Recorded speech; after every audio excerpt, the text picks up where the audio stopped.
Stevie Ray Vaughan's Tin Pan Alley, studio version. One of the greatest guitar performances in history. Note for note, let's start. We're playing it in the key of C. Here's your bar chord. Stevie's tuned down a half step. So that's what you would hear if you were in 440 timing. So we're at the root. There's your roots. So now we're coming to the 10th fret. You're bending up the 10, which is your perfect fourth. You're bending into a fifth. Then you're hitting the 8 on the G and B string, which is a fifth and a root. So I call that the 45 lick. Then he's hitting C minor because it's the bottom three strings. It's not a major on this. I would make it a major.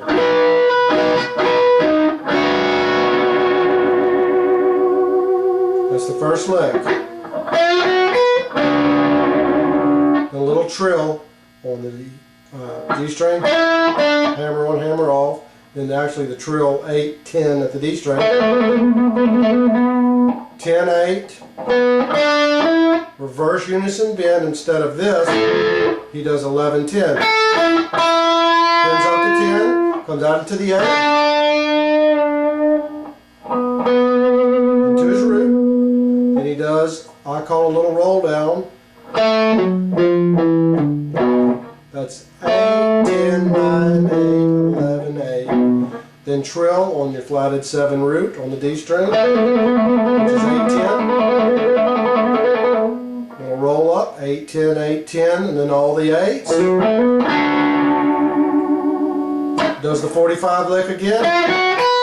Then he comes off from the flatted 7 to the 5th, which is your 11, 8. Show you that again. Then he comes up.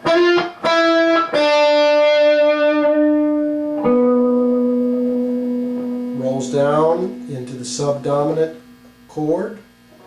This is one. This is F minor. There's a little roll there. And while the progression's still in 4, he does this little hybrid lick. Being here is the same as being here. So he's up here. So he's picking.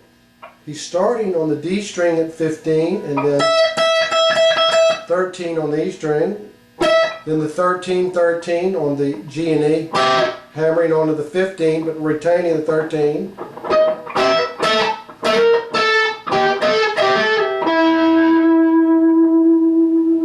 Resolving there on the 15 on the D string.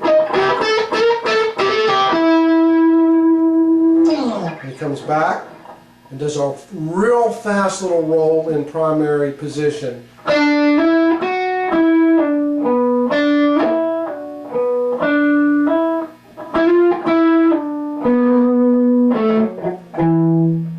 Alright, let me tell you those notes. We're on the G string, 8, 10 hammer, then hitting the 8 on the B string, then doing the reverse, 10, 8, hitting the 10 on the D string, back to the 8, then back up to the 10, 8, or back down, pulling off to the 8, hitting the 10 on the A string, coming back to the D string, hammering 8, 10. Then hitting straight down to the 10, hammering on to the 11, pulling off to the 10, coming down to the 8 and bending, hammering on to the 10 on the D string. A little vibrato, then a little walk down, 8, 10, 9, 8. That ends that phrase. Now he does a little rake. Here's your primary. So he's covering the 10s, but with this finger he's hitting the 11 on the B string, and that's what he emphasizes as he rakes down. He slides that up to the 13. He holds that for about 4 notes, about a measure, and as the chord progression switches into the subdominant,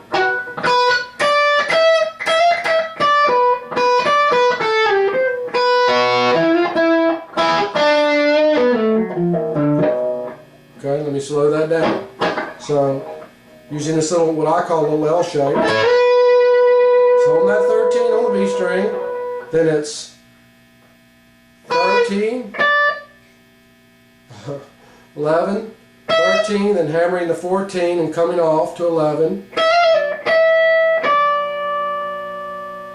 13, twice, 11, 13 on the B string, 11, just roll down, 8, 8 on the E, 8 on the B, 10, hammering on 11, 10, then 8, then back up to the 10 on the G and the B, little slight bend, then a larger bend on the 2-8, then a little roll down, 10-8 on the D, 10-9-8 on the A, 11-8 on the top E. Alright, now the song is in the 4, and Stevie's at the 4, he's at the root position this time.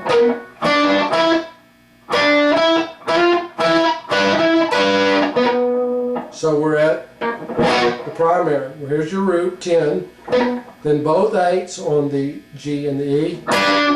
Then hammering onto the 10, retaining your 8 here. A little bounce. Back. 10 to 11. Back to the 10. 10, 8, 10. And your little roll down, 8, 10 on 8. Then he hits the 1 minor. Then to the 4, back up to the 8, then he plucks the bottom 2. Then the little walk up, into the 5th, 7th. Now, he does this same little loop that he had just done once. He does it about 8 times. This little light loop I call kicking the flatted 5th, because when he gets to the 4 here, kicking the 5th, the flatted 5th.